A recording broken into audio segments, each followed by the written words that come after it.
एक quick recap, बिस्मिल्लाह। हमने last class में मैंने आप लोगों के साथ marginal social benefit, marginal social cost ये किया था। जहां एमएसबी एमएससी के इक्वल होता है वहां ऑप्टिमम आउटपुट होता है, ठीक है? क्यों? बिकॉज परेटो ऑप्टिमैलिटी ये कहती है, परेटो ऑप्टिमैलिटी कहती है when someone is better off the other person is worse off, ठीक है? और परेटो ऑप्टिमैलिटी में दो तरह की एफिशिएंसीज आती हैं, दोनों तरह की हमने लास्ट क्लास में की थी। कौन कौन सी है दो तरह की एफिशिएंसीज? Productive and allocative. क्योंकि अब टाइम हो गया है तो आप लोगों को अभी थोड़ा शायद भूल गया हो इसलिए मैं जल्दी से रीकैप कर रहा हूं। सो परेटो ऑप्टिमैलिटी क्या था? When someone is better off the other person is worse off, मतलब फुल इकोनॉमिक एफिशिएंसी है, राइट? वो दो हिस्सों में डिवाइडेड है। प्रोडक्टिव एफिशिएंसी मतलब कॉस्ट ऑफ प्रोडक्शन मिनिमाइज करना, ये फर्दर दो टाइप में डिवाइडेड है प्रोडक्टिव एफिशिएंसी। कौन कौन सी? X efficiency, technical efficiency. X efficiency क्या होती है? जब आप lowest possible average cost curve पे हो। टेक्निकल एफिशिएंसी क्या होती है? जब आप लोएस्ट पॉसिबल पॉइंट पे हो on any average cost curve, ठीक है? और आप लोएस्ट पॉसिबल पॉइंट पे कब होते हैं? जब मार्जिनल कॉस्ट एवरेज कॉस्ट के इक्वल होती है। इसका मतलब प्रोडक्टिव एफिशिएंसी का criteria AC equal to MC। फिर एलोकेटिव एफिशिएंसी की थी। एलोकेटिव एफिशिएंसी की दो डेफिनेशन है, एक परेटो ऑप्टिमैलिटी वाली, someone is better off the other is worse off. दूसरी डेफिनेशन क्या है? Supply is dependent on consumer preferences, मतलब डिमांड इक्वल सप्लाई और demand is equal to price, supply is equal to marginal cost. तो इसलिए P equal to MC या AR equal to AC, क्या कह रहा हूं, AR इक्वल टू MC बनता है, ठीक है? ये MC इक्वल टू P या मतलब P इक्वल टू MC, या इसको हम इस तरह भी लिख सकते हैं MC equal to AR। Maryam बताएगी MC इक्वल टू AR कैसे क्यों लिख सकते हैं इसका? यस, ऑलवेज, शाबाश। Price and AR are always equal, ठीक है? तो इसलिए इसको P इक्वल टू MC भी लिख सकते हैं, AR इक्वल टू MC भी लिख सकते हैं, ठीक है? और इसकी एक और, by the way, allocative efficiency का एक और क्राइटेरिया है, MSB equal to MSC assuming no externalities, ठीक है? सो दोनों को मिलाएं, productive efficiency and allocative efficiency, तो दोनों को मिलाकर ऑप्टिमम एलोकेशन ऑफ रिसोर्सेज के क्राइटेरिया क्या है? दो। एक जो मेन वाला है MSB इक्वल टू MSC, ये मेन क्राइटेरिया है। दूसरा सब क्राइटेरिया कह लो, वो क्या है? P equal to MC equal to AC, ठीक है? जिसमें P इक्वल टू MC क्या शो कर रहा है? एलोकेटिव, याद है? P इक्वल टू MC क्या शो कर रहा है ज़ैनब? और MC इक्वल टू AC क्या शो कर रहा है? प्रोडक्टिव। तो दोनों को मिलाएं तो ये ऑब्वियस सी बात है ऑप्टिमम एलोकेशन ऑफ रिसोर्सेज होती है। और फिर मैंने आपको तीसरी टाइप की एफिशिएंसी भी करवाई थी, डायनामिक, कि जब आप अपनी एफिशिएंसी को लॉन्ग रन में इंप्रूव करना चाहते हो through research and development, innovation, technological advancement, such that long run average cost fall हो जाए, नीचे शिफ्ट हो जाए, ठीक है? सो ये सारी चीजें हमने बड़े डिटेल में की थी। हाँ, एंड पे एक और चीज भी मैंने तुम्हें बताई थी, मैंने तुम्हें बताया था कि किधर है, परफेक्ट कंपटीशन के अंदर मतलब जो एफिशिएंसी है, efficient allocation of resource, Pareto optimality achieve होती है कि नहीं होती परफेक्ट कंपटीशन के अंदर? लॉन्ग रन में परफेक्ट कंपटीशन में फर्म्स परेटो ऑप्टिमैलिटी अचीव कर लेती है, बिकॉज लॉन्ग रन में उनका इक्विलिब्रियम क्या है? P equal to MC equal to AC। Price, marginal cost और एवरेज कॉस्ट, ये तीनों इक्वल हैं। इसलिए लॉन्ग रन में परफेक्ट कंपटीशन ऑलमोस्ट ऑलवेज या मोस्ट केसेस में वो एक as in Pareto optimality achieve करती है, अनलेस क्या हो? अनलेस एक्सटर्नैलिटीज हो। क्योंकि अगर परफेक्ट कंपटीशन में एक्सटर्नैलिटीज होंगी तो P equal to MC equal to AC तो होगा, ये तो होगा, बट क्या नहीं होगा? दोबारा, परफेक्ट कंपटीशन के अंदर P equal to MC equal to AC तो होगा लॉन्ग रन में। इसलिए मोस्ट केसेस में ये परेटो एफिशिएंट है परफेक्ट कंपटीशन। लेकिन एक केस ऐसा है जिसमें ये एफिशिएंट नहीं है, जब एक्सटर्नैलिटीज हो। उसमें जब बाय द वे जब एक्सटर्नैलिटीज होंगी ना, एक्सटर्नैलिटीज में ये तो तीनों फिर भी इक्वल होंगे, पर क्या दो चीजें इक्वल नहीं होंगी अब्दुल्ला? ये इक्वल नहीं होगा अगर एक्सटर्नैलिटीज होगी, और ये इक्वल नहीं है तो परेटो ऑप्टिमैलिटी नहीं हो सकती, चाहे ये इक्वल हो भी। आई समझ? क्लियर हो गया? ठीक है, गुड। अब आते हैं मार्केट फेलियर पे। ये मैंने कराया था टेबल लास्ट क्लास में, एक आइडिया दिया था। चलो, सो मार्केट फेलियर क्या है? हमने अब एफिशिएंसी कर लिया। एफिशिएंसी करने के बाद अब हम आते हैं, ये एफिशिएंसी कब अचीव नहीं होती? ये एफिशिएंसी अचीव उस वक्त नहीं होती जब फ्री मार्केट इकोनॉमी में इनएफिशिएंसी हो। और फ्री मार्केट इकोनॉमी में जब इनएफिशिएंसी होती है उसको कहते हैं मार्केट फेलियर। जब फ्री मार्केट इकोनॉमी में इनएफिशिएंसी हो, वो इनएफिशिएंसी मार्केट फेलियर कॉज करती है। सिंपल। तो मार्केट फेलियर क्या है? When free market economic system fails to allocate resources efficiently and there is inefficiency in the market. सवाल, इनएफिशिएंसी कब होती है सर? इनएफिशिएंसी उस वक्त होती है जब marginal social benefit marginal social cost के इक्वल ना हो।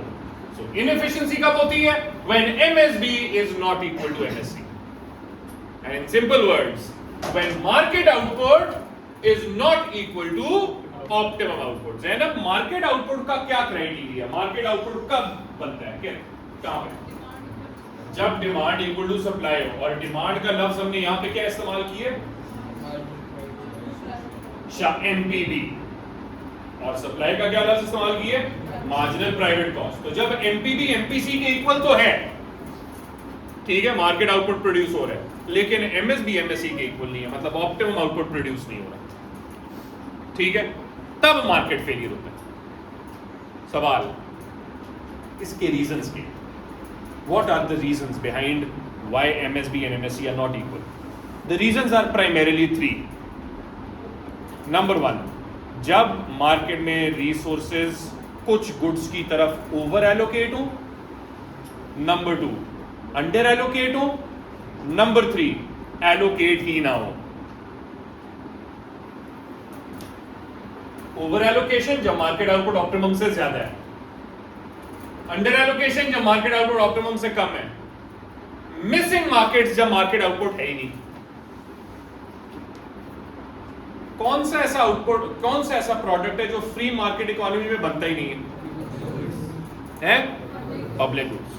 पब्लिक गुड्स फ्री मार्केट में नहीं बनते, इसीलिए हम पब्लिक गुड्स की बात करेंगे जब हम मिसिंग मार्केट्स में आएंगे। और ये बहुत आसान है, ये हम ऑलरेडी कर चुके हैं एएस के अंदर। इसका डायग्राम भी कोई नहीं, ये स्ट्रेट फॉरवर्ड है। जो टाइम लगेगा हमें वो लगेगा ओवर एंड अंडर एलोकेशन में। ये क्योंकि ओवर एंड अंडर एलोकेशन के पीछे हम पढ़ेंगे ओवर एंड अंडर एलोकेशन कब होती है। ओवर एलोकेशन में दो केसेस पढ़ेंगे। Over allocation of negative externalities, जिसमें ये मैंने एक डायग्राम बनाया हुआ, दो डायग्राम है इसके, नेगेटिव एक्सटर्नैलिटी के दो डायग्राम बनेंगे। फिर ओवर एलोकेशन होती है डीमेरिट गुड्स की, डीमेरिट गुड्स का एक डायग्राम, कितने हो गए? 3। फिर अंडर एलोकेशन में 3 चीजें पढ़ेंगे, 3 केसेस। अंडर एलोकेशन किन की होती है? Positive externalities, number 1। Positive externality के 2 डायग्राम पढ़ेंगे, क्यों पढ़ेंगे बताता हूं। फिर पढ़ेंगे मेरिट गुड्स, उसका एक डायग्राम। और इम्परफेक्ट मार्केट्स ये ऑलरेडी पढ़ चुके हैं, तो ऑलरेडी पढ़ चुके हैं, ठीक है, लेकिन जब आऊंगा तो मैं रीकैप करा, राइट। अब हम जो ज्यादा फोकस होगा, पहले आज की क्लास में हमारा फोकस होगा एक्सटर्नैलिटीज के ऊपर, ठीक है। आपको इस टेबल से ये पता चल गया कि एक्सटर्नैलिटीज कितनी टाइप्स की होती हैं। हाँ, 2 पॉजिटिव, नेगेटिव।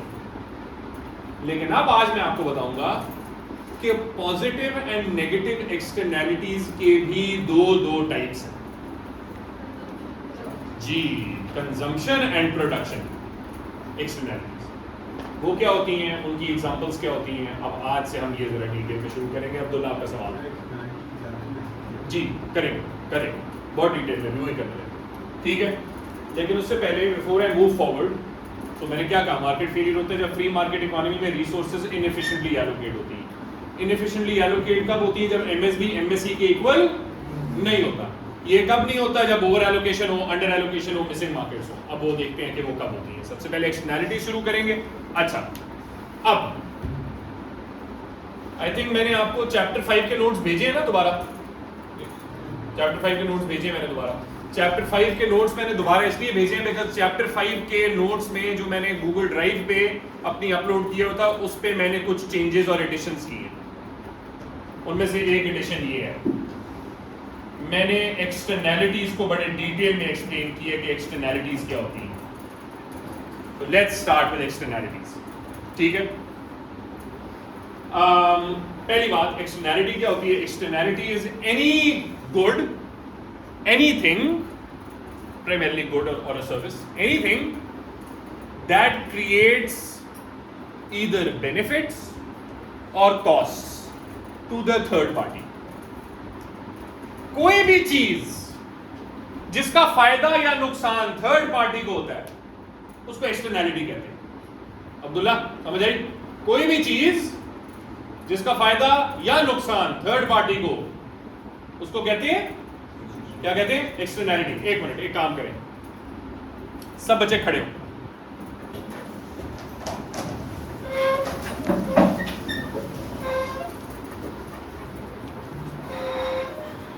मैंने क्या कहा? एक्सटर्नैलिटी क्या होती है?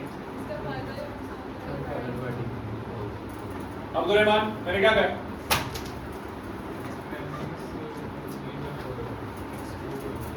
तू रहने दे यार। इब्राहिम, मैंने क्या कहा?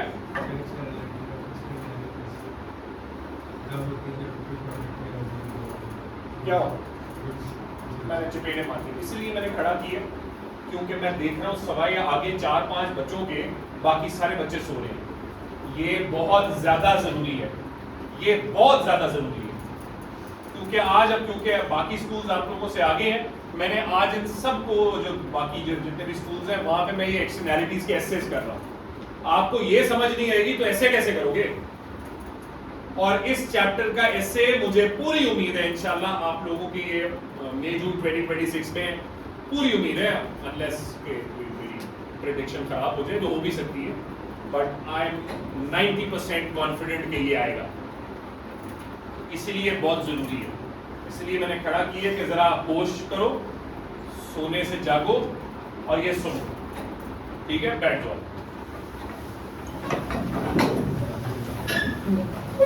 अब गौर से सुनना, गौर से।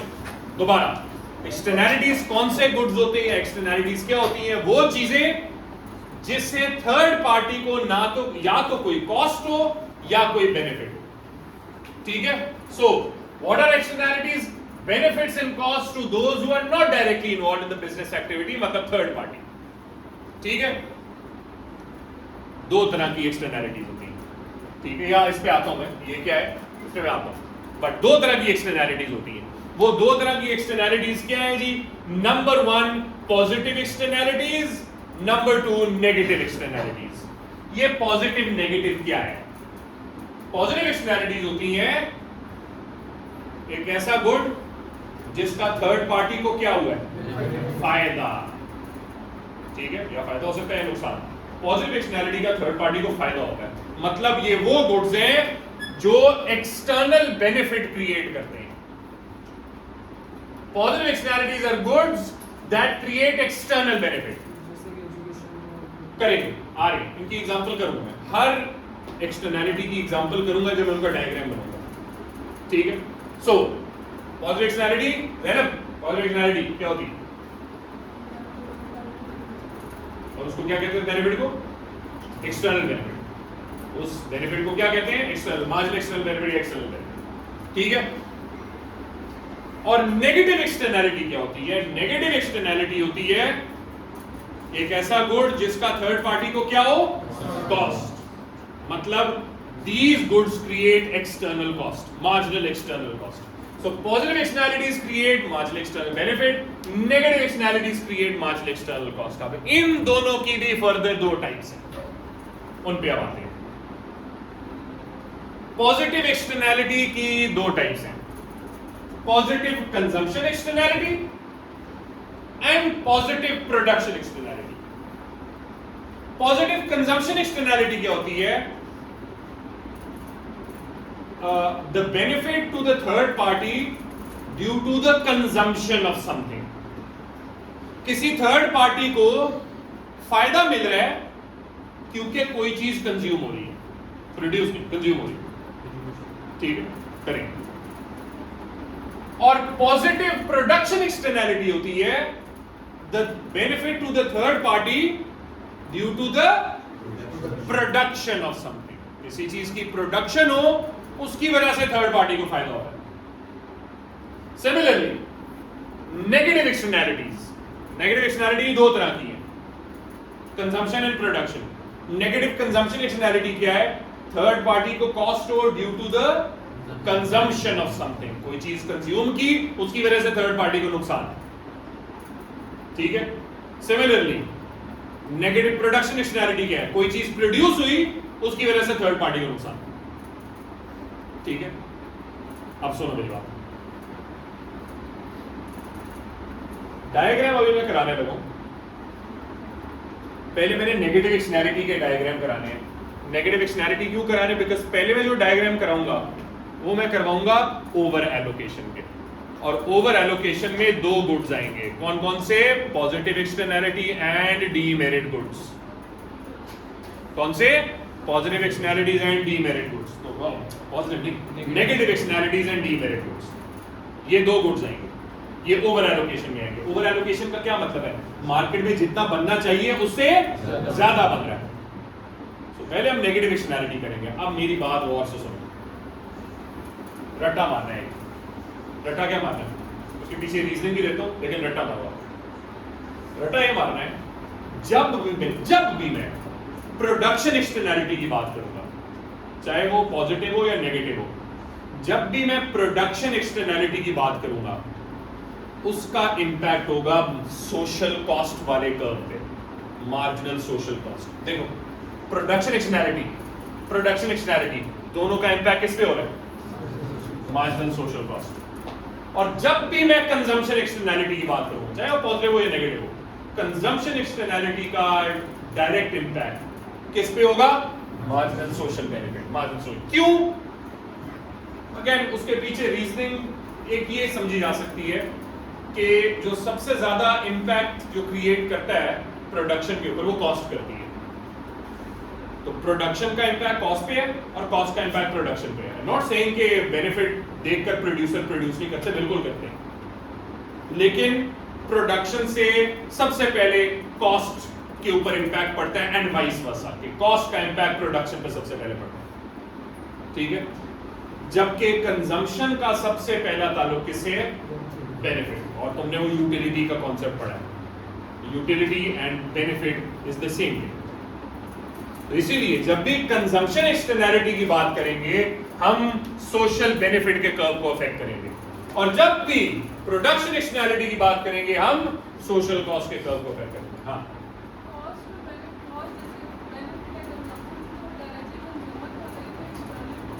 ना ना ना ना, सोशल सोशल सोशल एक्सटर्नल की बात नहीं कर रहे। सोशल बेनिफिट, वो जो तुम कह रही हो ना, पॉजिटिव और नेगेटिव, उसका ताल्लुक एक्सटर्नल बेनिफिट और एक्सटर्नल कॉस्ट से ही होगा। सही कह रही हूं मैं, कह रहा हूं कौन सा कर्व शिफ्ट कर रहा है, कौन सा कर्व अफेक्ट हो रहा है। कंजम्पशन का कर्व अफेक्ट हो रहा है मार्जिनल सोशल बेनिफिट, प्रोडक्शन का कर्व अफेक्ट हो रहा है सोशल मार्जिनल सोशल कॉस्ट। जो तुम कह रही हो वो अलग बात है, वो एक्सटर्नल बेनिफिट एक्सटर्नल कॉस्ट का ताल्लुक पॉजिटिव और नेगेटिव से, बट कंजम्पशन और प्रोडक्शन का ताल्लुक है social benefit social cost respectively. ठीक है, अब वो ही करते हैं। ठीक है, सबसे पहले अब मैं आपके लिए डायग्राम बनाने लगा हूं नेगेटिव एक्सटर्नैलिटी के, और आगे मैंने लिखा हुआ है नेगेटिव एक्सटर्नैलिटीज दो तरह की होती हैं। अब वो जो अब्दुल्ला ने कहा था, और ये मेरे ख्याल में एक और बच्चे ने पूछा था, सर एग्जांपल क्या हो सकती है, उस पे आ रहे हैं। नेगेटिव एक्सटर्नैलिटी क्या होती है? थर्ड पार्टी का कॉस्ट। नेगेटिव एक्सटर्नैलिटी दो तरह की होती है, कौन कौन सी? Consumption and production. सबसे पहले हम केमिकल प्रोडक्शन की बात करते हैं। ठीक है, अब तुम लोग पहले तो मुझे एग्जांपल पूरी कर लेने दो, फिर तुम लोग से मैं पूछूंगा ये नेगेटिव प्रोडक्शन है नेगेटिव कंजम्पशन है। पहले एग्जांपल पूरी करने दो।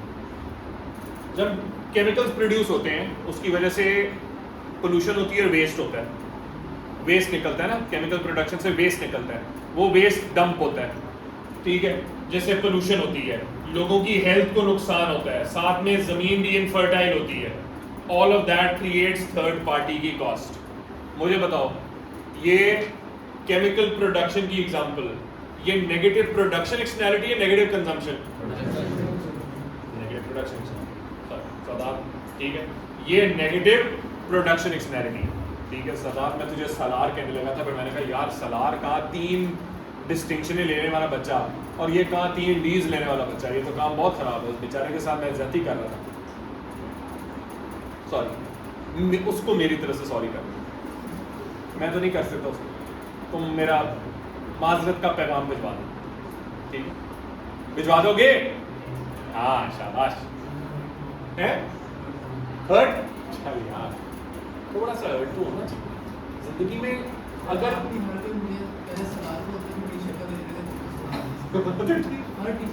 नहीं, तेरी शक्ल में मसला नहीं है, शक्ल तेरी खूबसूरत है माशाल्लाह, मतलब हो जाएगा, तेरा काम चल जाएगा, लेकिन मसला दिल में, दिल तेरा खोटा है। आप खुश हो गए थोड़ा सा? सो केमिकल्स की प्रोडक्शन, मेरा बच्चा, ये जो मैंने एग्जांपल दी है, ये नेगेटिव प्रोडक्शन एक्सटर्नल, कि प्रोडक्शन हुई केमिकल्स की, उसकी वजह से पोल्यूशन हुई, थर्ड पार्टी को नुकसान, ठीक है। अब इसमें मैं आता हूं, बाद में करते हैं, पहले जरा हम इसका डायग्राम बनाते हैं। तो इसको हम इरेज करें, या एक्चुअली इसको छोड़ें, ये यहां बना। सो अब मैं डायग्राम बना रहा हूं आपके लिए नेगेटिव प्रोडक्शन एक्सटर्नैलिटी का। अब यहां 2 लफ्ज इस्तेमाल हुए हैं, 2 लफ्ज बड़े इंपॉर्टेंट हैं। कौन से 2 लफ्ज, कौन से 2 वर्ड्स इस्तेमाल हुए? नेगेटिव और प्रोडक्शन। तुम्हें पता है नेगेटिव है ना, तो इसका मतलब एक्सटर्नल कॉस्ट है, एक्सटर्नल बेनिफिट है, एक्सटर्नल एबीसी। दूसरा प्रोडक्शन है, सोशल बेनिफिट इफेक्ट हो गया, सोशल कॉस्ट, सोशल बेनिफिट नहीं, बेनिफिट होता है कंजम्पशन पे, प्रोडक्शन पे कॉस्ट इफेक्ट होता है, याद रखो।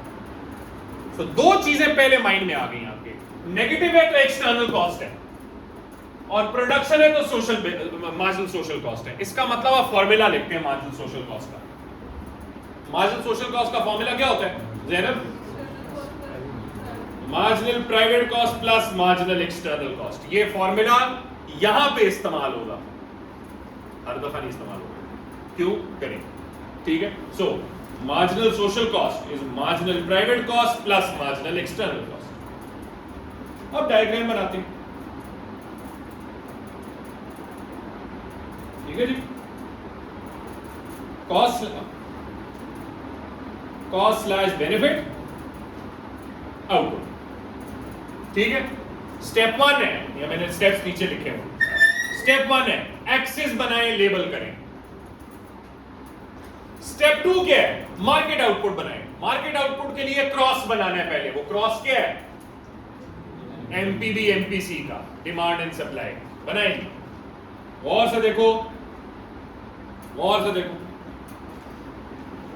Marginal private benefit, marginal private cost, label कर दें MPB equal to demand, MPC equal to supply, ठीक है। और जहां ये मीट कर रहे हैं दोनों, उसका आउटपुट क्या कहलाता है? मार्केट। ये है वो आउटपुट जो मार्केट में प्रोड्यूस होता है, ये वो आउटपुट है जो मार्केट में प्रोड्यूस होता है। लेकिन अब हमने देखना है मार्केट में आउटपुट कितना प्रोड्यूस होना चाहिए। उसके लिए तीसरा स्टेप, अब हमने ऑप्टिमम आउटपुट देखना है जहां पे कौन सी 2 चीजें इक्वल होती हैं, एमएसबी एमएससी, तो एमएसबी और एमएससी बनाना है, ठीक है। अब आमना तू देख नहीं रही ना इधर, और तेरी वैसे भी तू आज ग्लासेस पहन के आई नहीं है, तुझे नजर भी नहीं आएगा। आजा आजा आजा आजा, मैंने जी क्या कहा, आखिरी दफा बोल रहा हूं, चल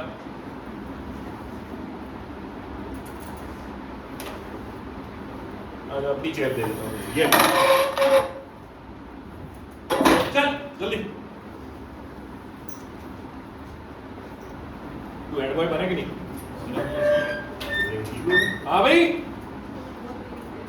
वो लेट कर रहे हैं, क्या दिक्कत है?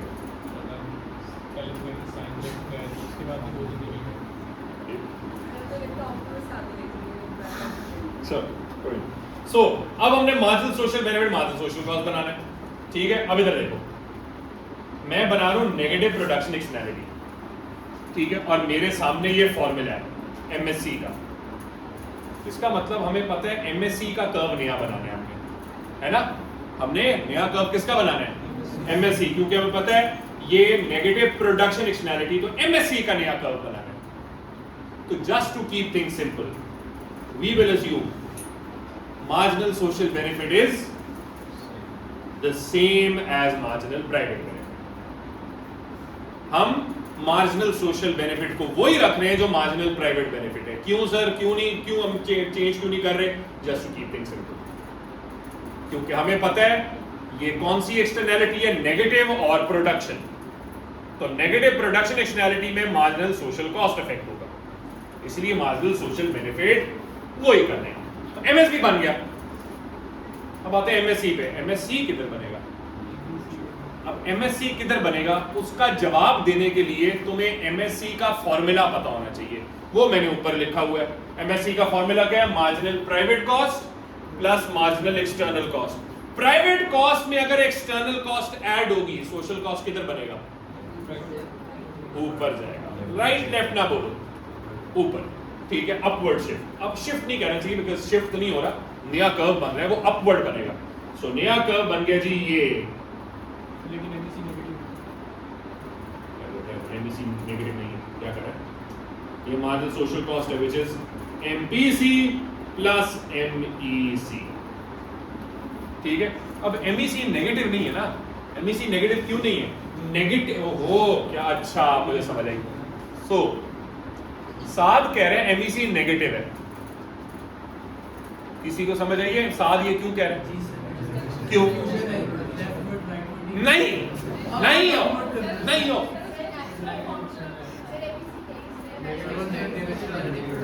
क्योंकि साद ये इसीलिए कह रहा है क्योंकि नेगेटिव एक्सटर्नैलिटी है ना। साद समझ आ जाती है बच्चों की साइकी। नेगेटिव एक्सटर्नैलिटी का ये मतलब नहीं है कॉस्ट नेगेटिव होगी, खुदा दिया बंदिया। नेगेटिव एक्सटर्नैलिटी का मतलब है कॉस्ट है, पॉजिटिव एक्सटर्नैलिटी होती तो बेनिफिट होता, ठीक है। ये कॉस्ट है ना, एमईसी है, ये पॉजिटिव है मेरा बच्चा, ठीक है। लेकिन नेगेटिव क्यों लिखा हुआ है? नॉट बिकॉज ये माइनस है, नेगेटिव एक्सटर्नैलिटी इसलिए क्योंकि एक्सटर्नल कॉस्ट उसमें आ रही है सोसाइटी के अंदर, थर्ड पार्टी की कॉस्ट आ रही है, प्लस ही राइट है, अपवर्ड ही होगा बिल्कुल। यहाँ पे अपवर्ड शिफ्ट हुआ, इसको हमने कह दिया ये एमईसी है, राइट। सो नया ऑप्टिमम आउटपुट किधर है? जहां एमएससी एमएसबी के इक्वल है। ये ना कहना जहां एमएससी एमपीबी के इक्वल है, गलत। इवन दो वो सेम ही है, सेम पॉइंट है, बट ये कहना नहीं है। कहना क्या है? जहां एमएसबी एमएससी के इक्वल है। सो वो है जी इधर, यहां से नीचे पॉइंट लिए, इसको कह दिया ऑप्टिमम आउटपुट। अब मुझे बताएं ओवर एलोकेशन हो रही है? अंडर ओवर एलोकेशन हो रही है क्योंकि मार्केट में आउटपुट ज्यादा बन रहा है। Over allocation leads to inefficiency which causes, ये है पूरी। So over allocation leads to inefficiency which causes market failure, ये है पूरा। उसकी एक्सप्लेनेशन मैंने आगे लिखी, उस पे आ रहा हूं। एक आखिरी चीज इस डायग्राम से रिलेटेड, इस डायग्राम में डेड वेट लॉस भी देख सकते हैं क्योंकि इनएफिशिएंसी हो रही है ना मार्केट में। तुम्हें पता है डेड वेट लॉस मार्केट की इनएफिशिएंसी शो करती है। डेड वेट लॉस कैसे देखेगा? तुम लोगों को याद होगा कंज्यूमर प्रोड्यूसर सरप्लस में डेड वेट लॉस वो ट्राइंगल का बीच का एरिया। तो यहां पे क्या बन रहे हो? ये गलत। शाबाश, तो आता है तुझे चीजें, अक्लमंद है तू, बस लिखना नहीं आता। ये बड़ा मसला तेरा, मैं इसी बात पे पिछले 2 साल से रो रहा हूं। ये डेड वेट लॉस ये है। क्यों अब्दुल मुमीद क्यों कह रहे हैं? क्योंकि मार्केट फेलियर या इनएफिशिएंसी कब हो रही है? ऑप्टिमम पे या मार्केट पे? मार्केट आउटपुट पे, तो वहां से बनेगा ना। ठीक है, ये रट्टा ना मारो, अभी जहां ट्रायंगल है वहां बन गया। अच्छा फिर बच्चे अब ये भी रट्टा मारेंगे, अगला डायग्राम बनेगा उसमें कहेंगे सर वो जो आपने डायग्राम ऐसे ट्रायंगल बनाया था दोबारा बना दें। तो भाई अगले में क्या पता यहां पे हो, रट्टू तोड़ते ही है ना कसम से। ये इकोनॉमिक्स गेमर है बेटा। ओ अभी तुझे पता ही नहीं गेम क्या होती है, इकोनॉमिक्स तेरे साथ वो गेम आगे खेलेगी। अभी ये तो अभी शुरुआत है। अभी मुझे पूरी उम्मीद है तूने बैचलर्स भी करना है, मास्टर्स भी करना है, फिर पीएचडी भी करनी है इंशाल्लाह इकोनॉमिक्स के अंदर, ठीक है। और फिर तू एक ऐसी थ्योरी निकालेगा जो फाइनली इकोनॉमिक सिस्टम को दुनिया पे खत्म कर देगी।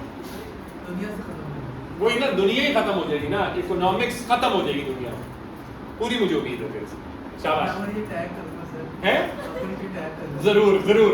हाँ वो जब रिसर्च पेपर निकालेगा ना तो उसे स्पेशल मेंशन में मेरा नाम लिख दी, कमाल फेमस ही हो जाऊंगा, चाहे वो बैड पब्लिसिटी। हाँ बस बिल्कुल ठीक है। लेकिन मैं खास तौर पे ये कहूंगा मुझे वो कमरा ना दीजिएगा जो इसका, ठीक है, ये काम खराब हो जाएगा। अच्छा जी, सो ये आपका डायग्राम बन गया। एज यू कैन सी ये डायग्राम मैंने आगे नेगेटिव प्रोडक्शन एक्सटर्नैलिटी में सारा डायग्राम मैंने बनाया हुआ है, उसमें एग्जैक्टली यही डायग्राम बनाया जो मैंने आपके लिए बनाया, उसकी एक्सप्लेनेशन मैंने यहाँ लिखी हुई है। जस्ट गो थ्रू दिस, बल्कि इनफैक्ट एक काम कर साथ जरा ऊंचा पढ़ इसको।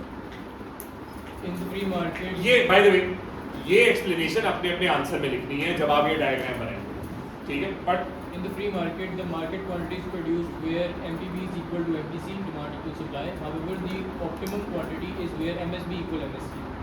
Due to the negative production externality, MSC is equal to MPB plus MEC, and as market quantity is greater than optimum quantity due to the existence of negative production externalities. For example, chemical production. Example जरूर देनी।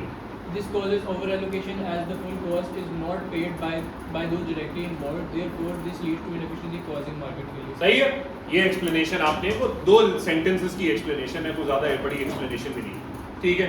ये explanation लिखेंगे, आपका diagram explain होगा, ठीक है। अब जाने से पहले आई वांट कि मैं आपके साथ नेगेटिव कंजम्पशन एक्सटर्नैलिटी भी कर लूं, जल्दी से इसका डायग्राम भी बनाते हैं। पहली बात है एक्सप्लेनेशन आगे आएंगे, वो मैंने लिखी हुई उसकी, ठीक है, करेंगे। अच्छा अब आते हैं जी नेगेटिव कंजम्पशन एक्सटर्नैलिटी को। अगेन अब्दुल्ला ने सवाल पूछा था सर इसकी एग्जांपल दे दें। नेगेटिव कंजम्पशन एक्सटर्नैलिटी की बेस्ट एग्जांपल है कार यूजेज की, ठीक है, गाड़ियां इस्तेमाल करने की, ठीक है।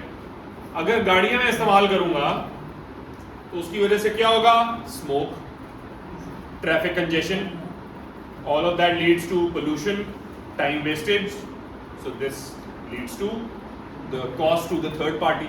मेरी वजह से पोल्यूशन हो रही है, मेरी वजह से ट्रैफिक कंजेशन हो रही है, थर्ड पार्टी को नुकसान हो रहा है, वो अपने कामों पे लेट पहुंचेंगे, साथ में स्मोक भी इनहेल कर रहे हैं, ठीक है। So car usages is an ideal example of negative consumption externality. अब डायग्राम कैसे बनेगा बच्चों, गौर से सुनना है। अब इसको इरेज करते हैं।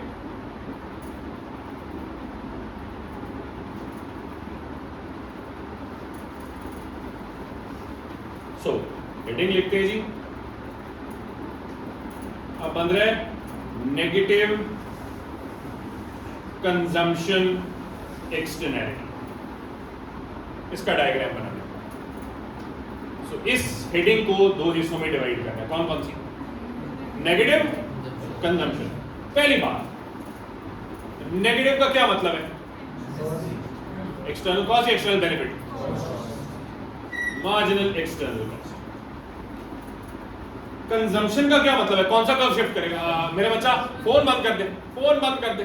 हाँ, अब consumption, marginal social benefit, marginal social benefit effect होगा, ठीक है, एमएसबी, क्योंकि कंजम्पशन एक्सटर्नैलिटी है। अब इसका फॉर्मूला लिखो, डायग्राम बनाने से पहले फॉर्मूला माइंड में लिखना या बेशक अपने क्वेश्चन पेपर पे लिख देना, ठीक है। वैसे तो आंसर में भी लिखना होगा ये, ठीक है। जैसे मैंने आपको यहाँ पे ये वाला फॉर्मूला यहाँ पे लिखवाया था, ये आंसर में लिखना है। उसी तरह आगे अब जो नेगेटिव कंजम्पशन एक्सटर्नैलिटी उसमें फॉर्मूला लिखना है।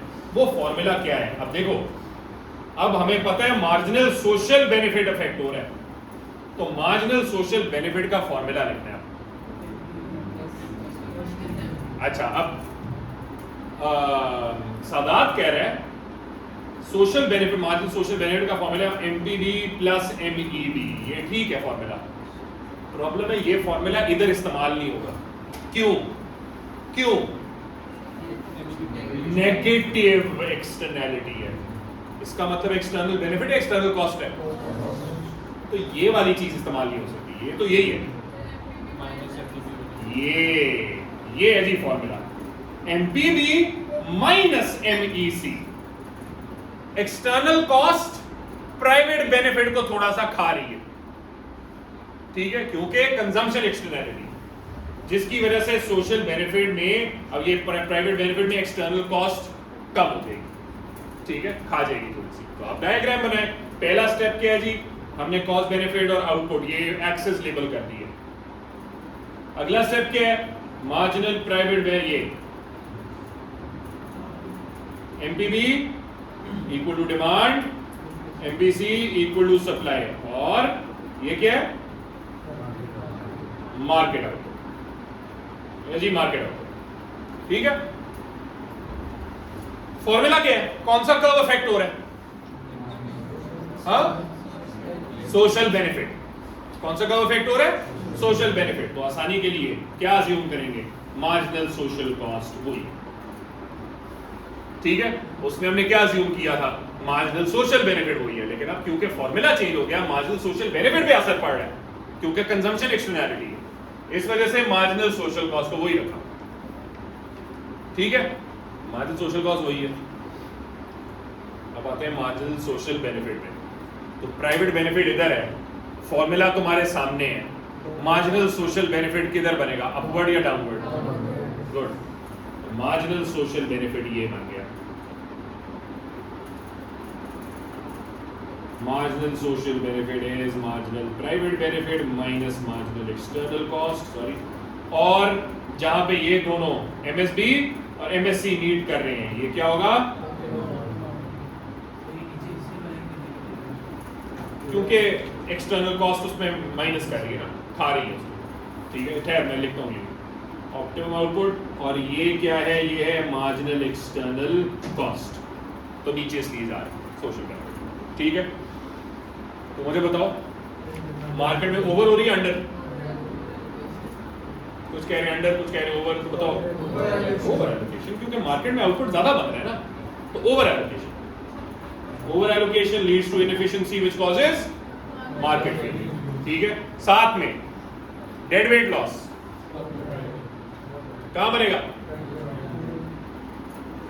ये नहीं, बिल्कुल नहीं, ये ऑलरेडी बना हुआ है, ये, क्योंकि मार्केट आउटपुट ये है। So this is basically dead weight loss, आई समझ, ठीक है। अब्दुल उमीर, अब्दुल्ला सो रहे आधी क्लास में, तू हर 5 मिनट बाद तो तूने अब्बासियां ली है, चीज है। सो ये diagram as you can see, ये डायग्राम मैंने यहाँ ऐसे बनाया हुआ है, एग्जांपल आपको मैंने दी हुई है। अब आते हैं एक्सप्लेनेशन पे, तो साथ जल्दी से एक्सप्लेनेशन पढ़े। In the free market, the market quantity is produced where MPB equals MPC, demand equals supply. However, the optimum output is where MSB equals MSC. As this is negative consumer externality, consumption externality, MSB equals MPC minus MEC. MPB minus MEC. And this results in the market quantity being greater than the optimum quantity due to such externalities, for example, car usage. This causes over allocation as the full cost is not paid by those directly involved. Therefore, this leads to inefficiency causing market failure. ये as it is आपकी explanation है diagram. मैं तो 1 number काटता हूँ, इन बच्चों के ज़ैनब ने एग्जाम्पल नहीं दी, मैंने इसके 1 नंबर काटा। नहीं तो मैं क्या आधा नंबर काटता, आधे नंबर नहीं कटते ना CIs में। जी बिल्कुल कटते हैं, बिल्कुल कटते हैं, 1 मार्क कटता है।